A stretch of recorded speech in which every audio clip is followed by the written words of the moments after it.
the first thing we all have to realize is that corruption is not a matter of passports. Corruption is a matter of national integrity, and that whatever we are, we need to behave according to certain standards, and that's the first point to understand.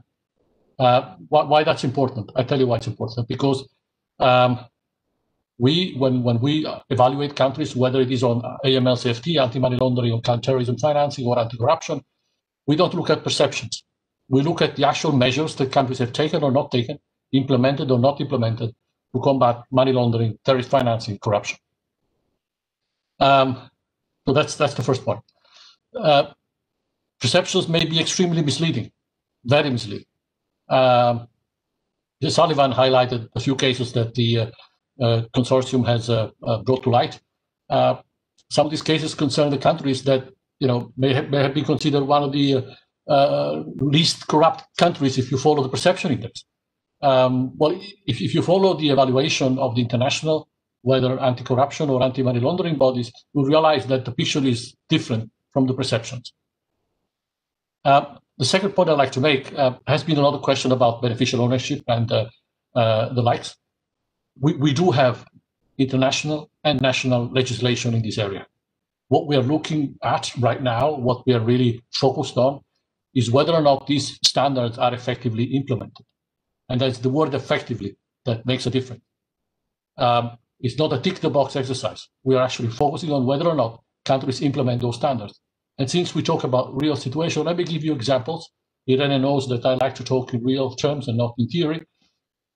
There has been a lot of questions lately about, and they have different names, so that's why I try to look for it, because I don't like any of those names that I used. So there was a question about the Cyprus investment scheme, right? And I won't mention the gold thing, because I don't think it's gold. Well, if you actually read the Moneyval evaluation of Cyprus, and that is the evaluation of the anti-money laundering body of the Council of Europe, it does talk about the high risk that this particular sector generates. This is not a secret information I'm divulging to you. It's actually publicly available on the website. So it's not a secret, right? Before, people talked about what members of parliament should do. Well, I try to explain that the one thing members of parliament can do is try to lead by example, by equipping themselves with the necessary framework to prevent corruption before it arises. That's important.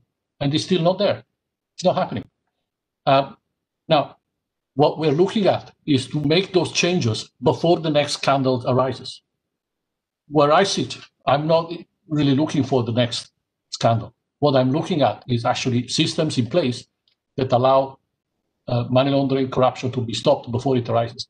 That's really what we're focusing on, and that's why we're pushing countries to implement these recommendations, these standards, not because we are more intelligent than others, but just because if they are actually implemented, we have a better chance to avoid these things from happening again.